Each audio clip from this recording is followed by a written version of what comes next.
Dr. Elizabeth Bagshaw is renowned for her pioneering work in family medicine and as a founder of Planned Parenthood in Canada.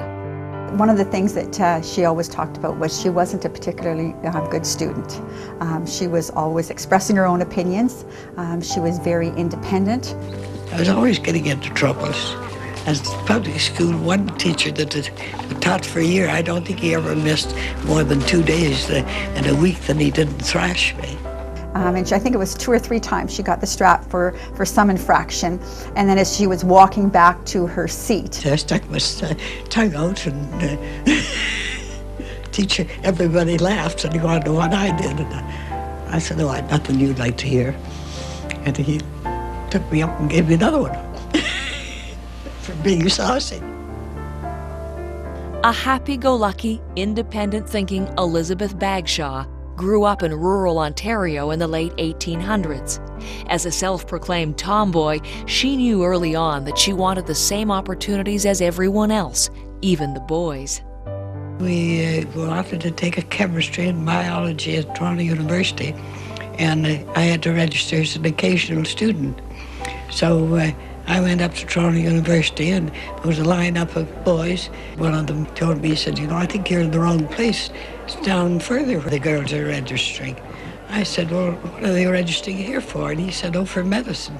Well, I said, "All right, I'll stay here." He didn't say anything. They didn't even answer me. They just laughed. she was certainly seen as a second-class student. All women were. And she had trouble finding a place that would allow her to do an internship or residency.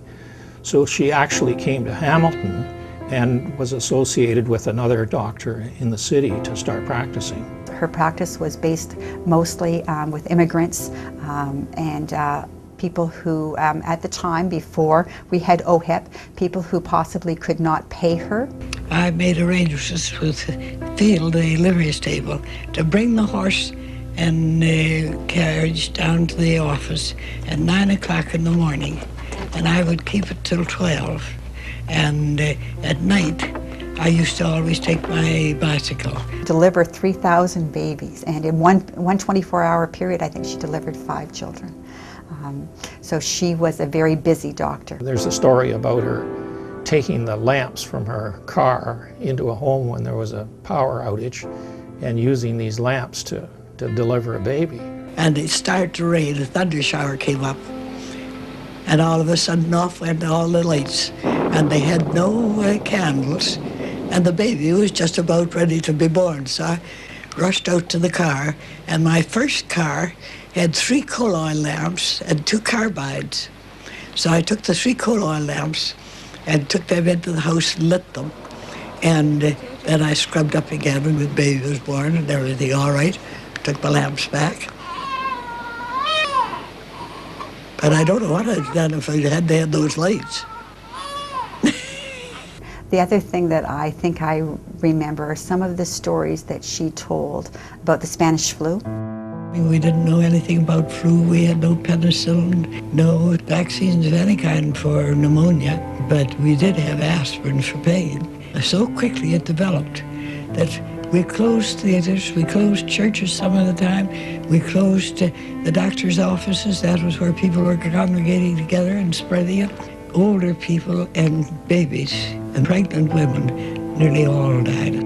In the 30s, the world plunged into deep economic depression, and the already disadvantaged population that Dr. Bagshaw served was being plagued by another fight for survival. When I joined Planned Parenthood, we were having a depression, and so many poor people couldn't afford to have children. The bishop always warned the graduates not to come near the Planned Parenthood because it was run by heretics and devils. I was a devil. I didn't worry about it. Dr. Elizabeth Bagshaw was a pioneer and Canadian hero for women's health. Her 70-year career as a family physician is a remarkable testament to the profound changes she effected in times of enormous adversity. Hers was a life of service. She was all about people and making a difference for people. Canadian Medical Hall of Fame laureate for 2007, Dr. Elizabeth Bagshaw.